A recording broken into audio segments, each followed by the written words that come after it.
It's amazing how much technology has started to really influence the health and fitness industry, even strength and conditioning, sports performance, and whatever it may be. Hey there, welcome to our podcast. Before we jump into today's episode, could you please do us a solid? If you're enjoying what you hear, give us a 5-star rating and hit that subscribe button on your platform. It really helps us reach more parents, coaches, and youth in the youth athlete development scene. All right, let's get into this week's chat. Welcome back to the Inner Athlete Podcast. A bit of a weird one that Coach Dave took the last one with yourself, and it's good to see you again in the flesh. And you know what's going on in your life at the moment. Yeah, still working hard at Richmond Institute. We got a big number of students, about 175 students that we're going through our sports diploma course, which is really cool.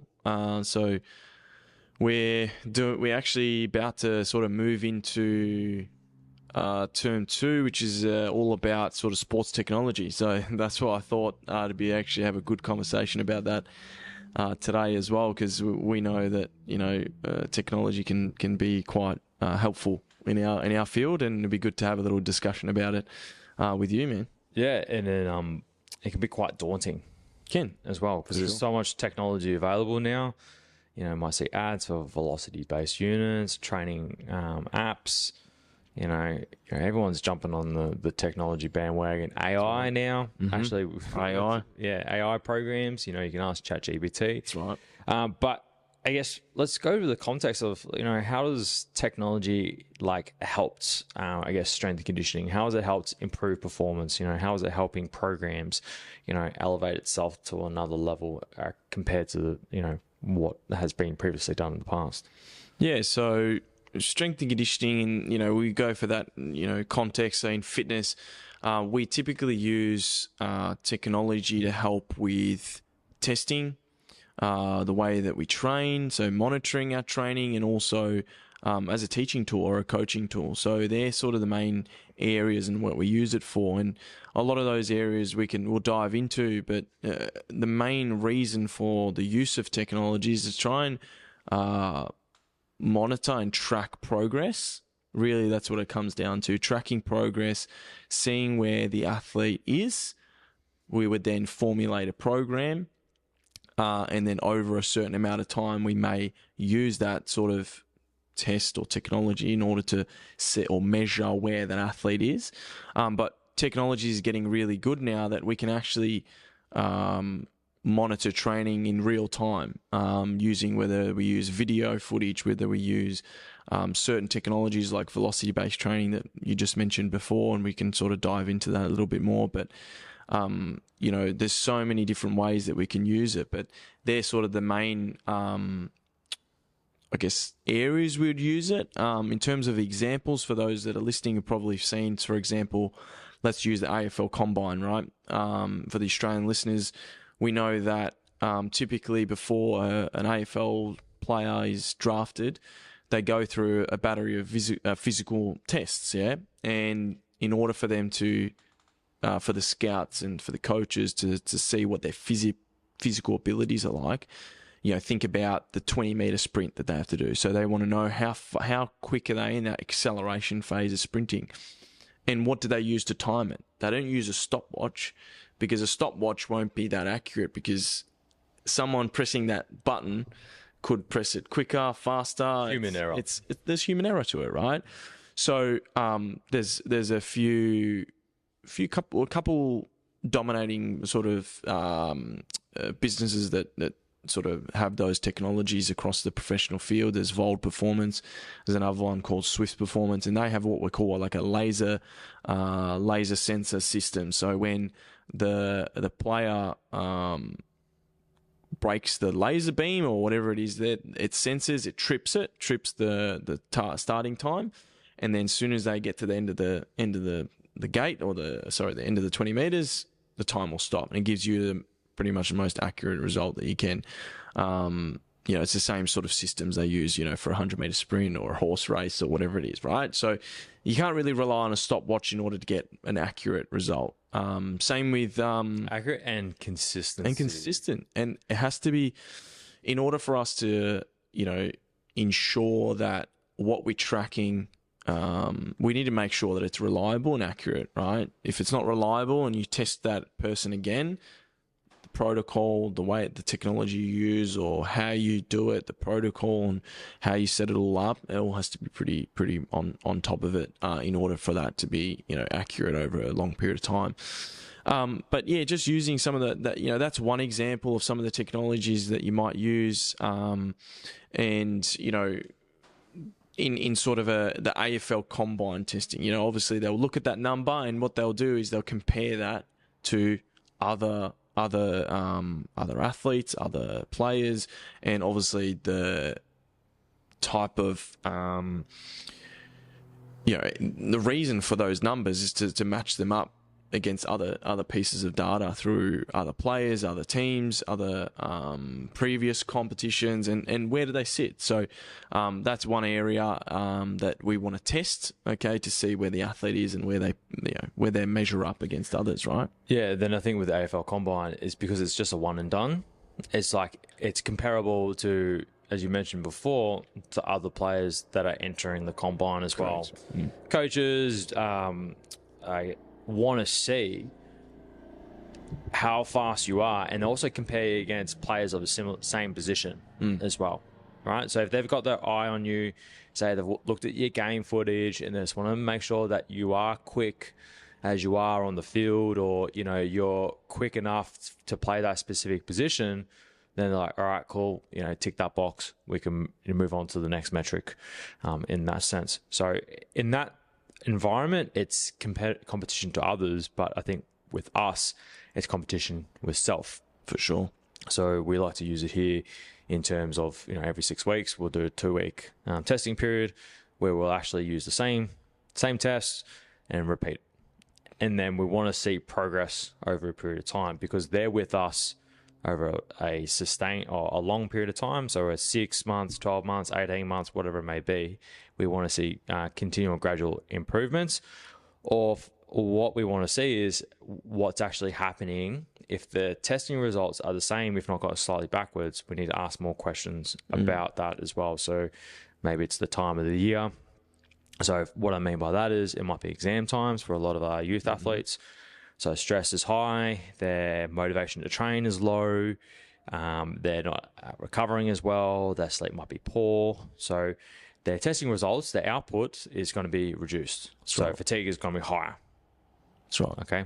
So we can account for that because we just asked a few more questions. And it's not so much about the testing data that you collect, but it's more about what's actually happening in the athlete's life in order for them to get that result. What's happened in the last 4 to 6 weeks for them to, okay, I performed well in the vertical jump for whatever, but I performed poorly in the vertical jump. Let's say that we did house athletics, 2 days prior. I was like, all right, they still got some DOMs from competition because they trained really hard. Maybe it was warm weather. So there's a lot of context that needs to be taken into consideration with examples like that when you're testing over a long period of time rather than just, it's a one and done. You're literally getting the athletes prepared for that one moment or 1 or 2 days of testing.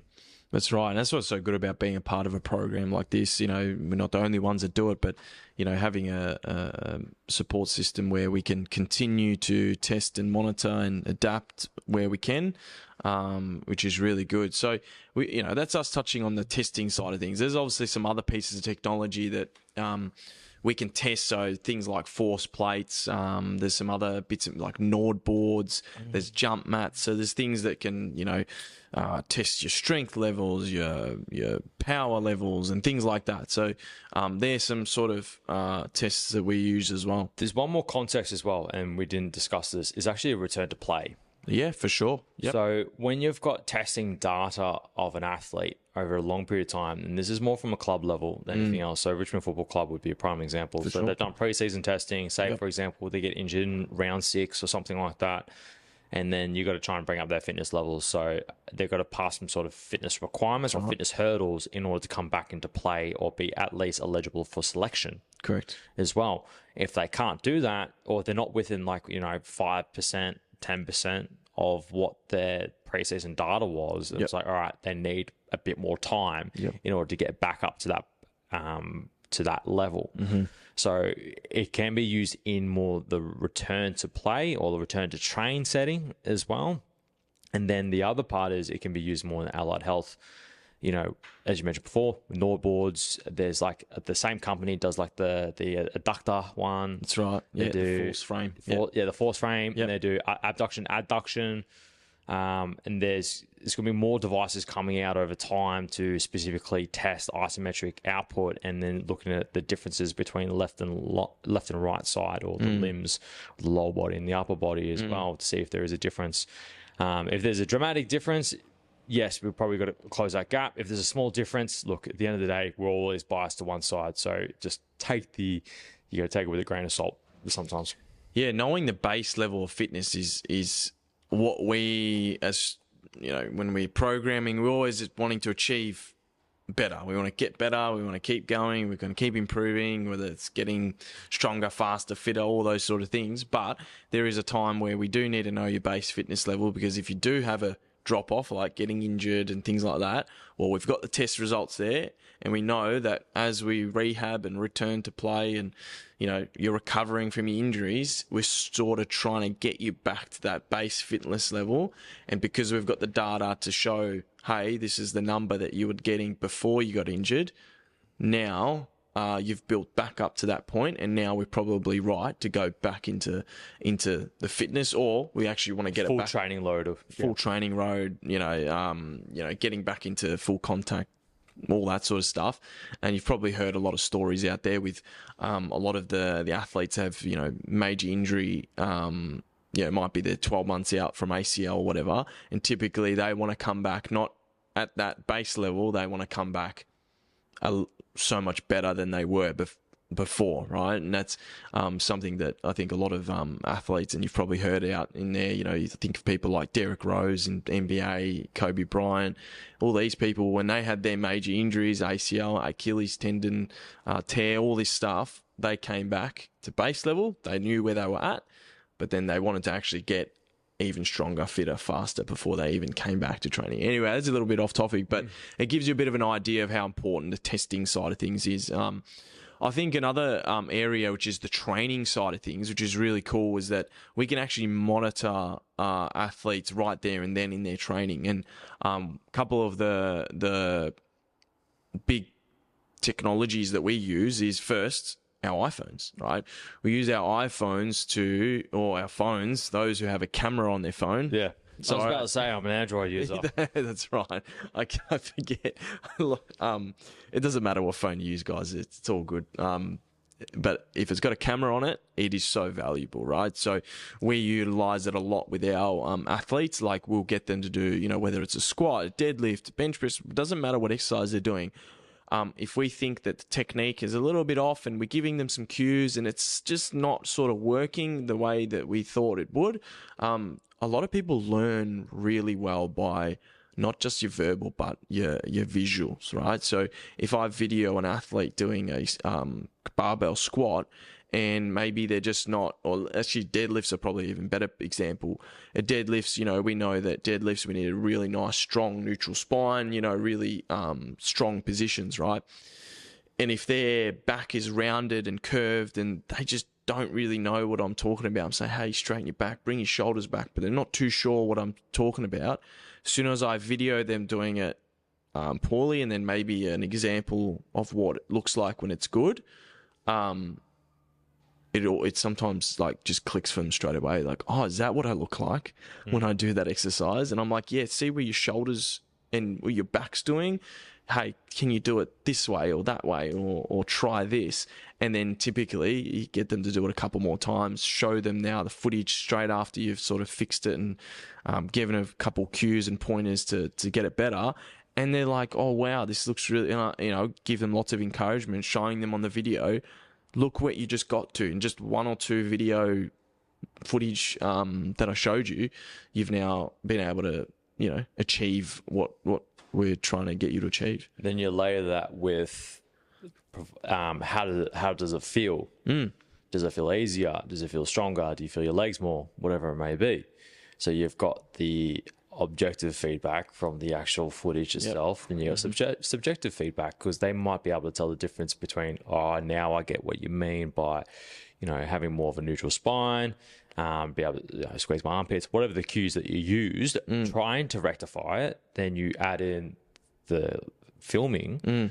Then it's like, all right, then you show them, then they apply what you're trying to say, because they actually see the problem as well, because they kinesthetically they may not have the awareness for it.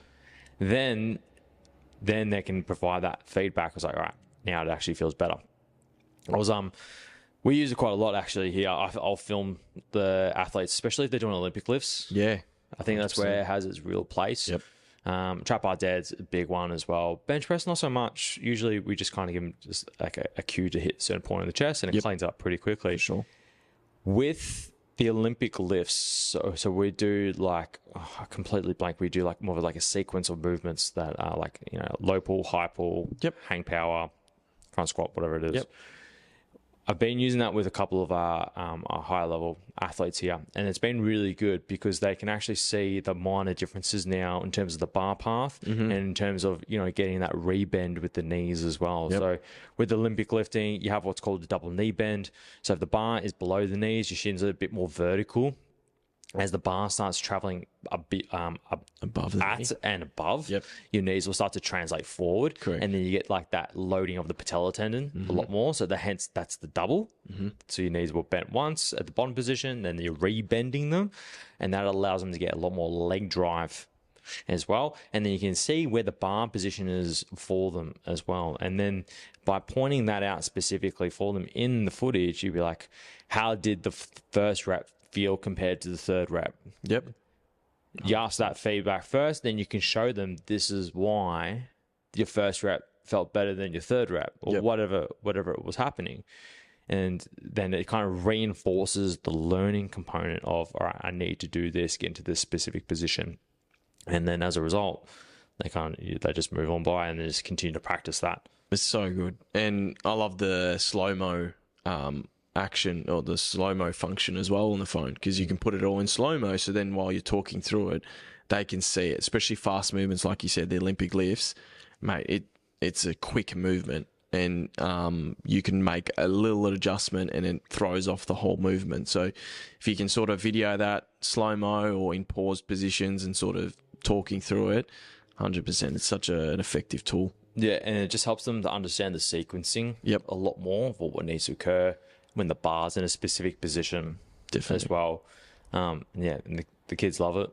Yep. No, that feedback, and I think a lot of people like looking at themselves perform. At the end of the day, if you can perform an exercise correctly, and you can have that on footage, like it's a pretty cool thing to look back on. It gives them confidence as well that they can start to progress. So, it feels lighter. All right, well, let's chuck on a kilo each side and see how it feels.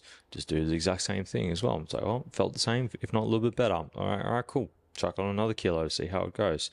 And that's probably that's the best way you can do it, is providing that assurity to the athlete, because sometimes, I guess some athletes, they're more cautious about going up in load, especially if they've got a history of injuries as well, like lower back, shoulders, hips, something along those lines. And then you can be like, all right, it's a safe bet.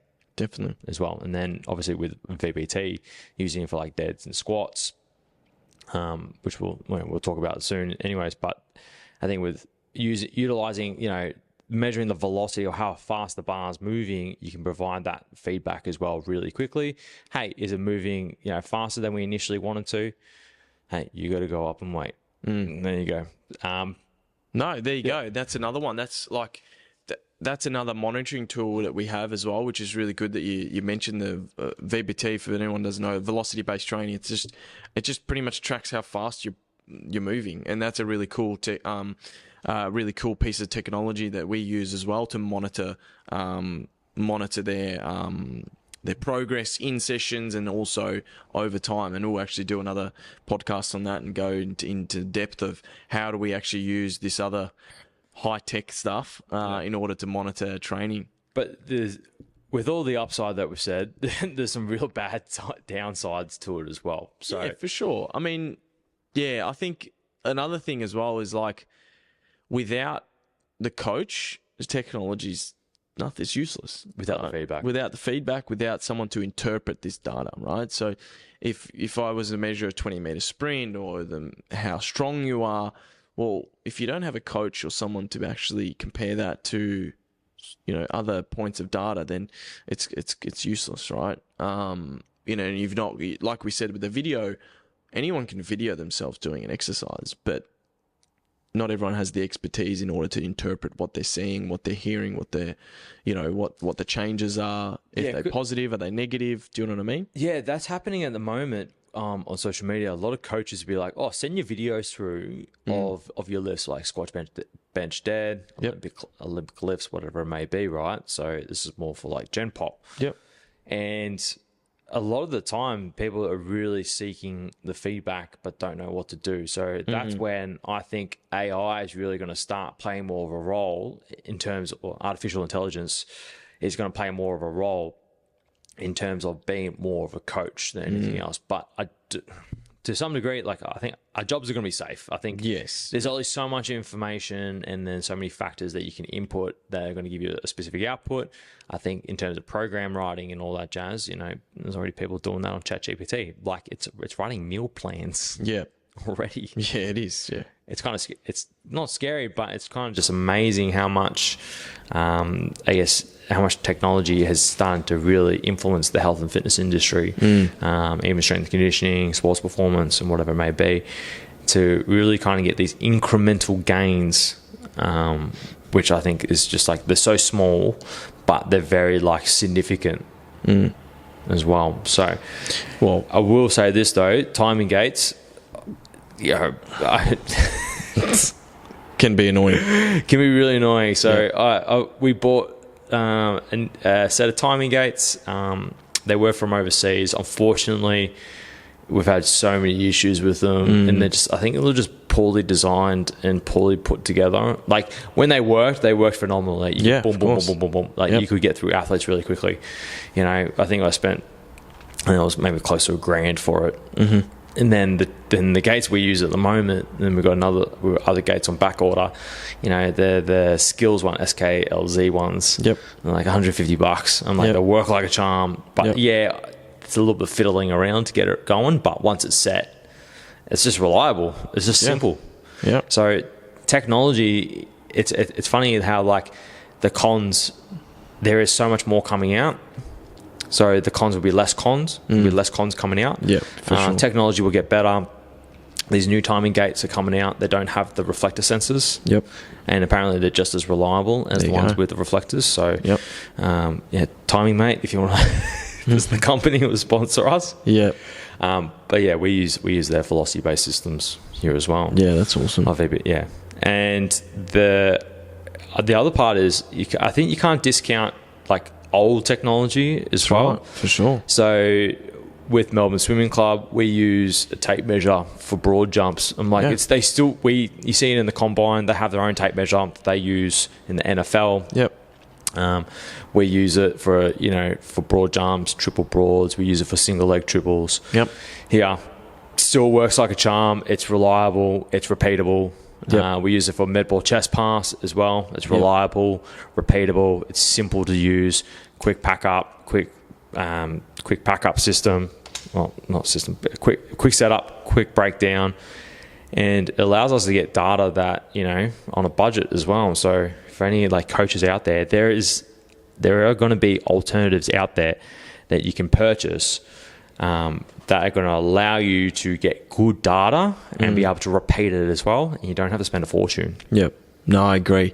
Setup time, fiddling with tech issues is definitely definitely a con of having technology, right? I think also what's really important is that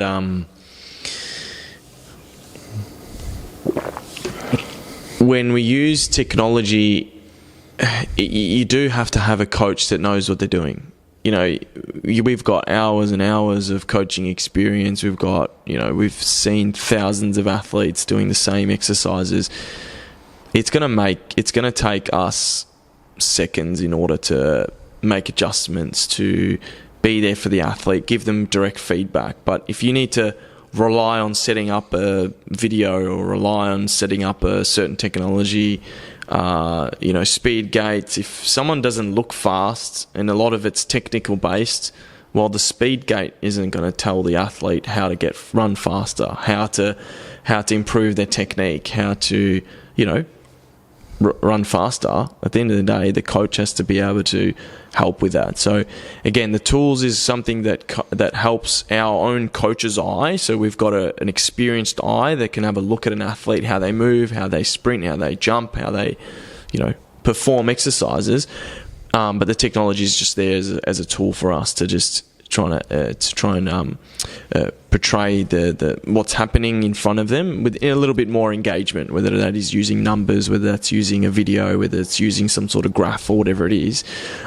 It's just something that just complements the coach that's there. And you're totally right. Like, AI could probably write a program for anybody if you just write in what your needs are, what you need, blah, blah, blah. But in order to actually deliver that program effectively, and safely, you're probably not going to be able to without the support of someone who has experience, who has the qualifications, who understands physiology, who understands how to actually work with emotion. We all are emotional beings. AI doesn't have emotion, so being able to adapt, monitor, and all those things is going to be really important. I think that's, the key message here is that although technology is really helpful and beneficial and has a lot of pros, it does have its cons, and it's not effective without the coach. Cool. I think we'll wrap it up there, and then we'll talk about VBT on the next one. Sounds good. Thanks. You have just listened to the Inner Athlete podcast. Be sure to subscribe to stay up to date with the release of weekly episodes. Be sure to follow us on Facebook and Instagram to get great tips on all things youth athlete development and youth mentoring.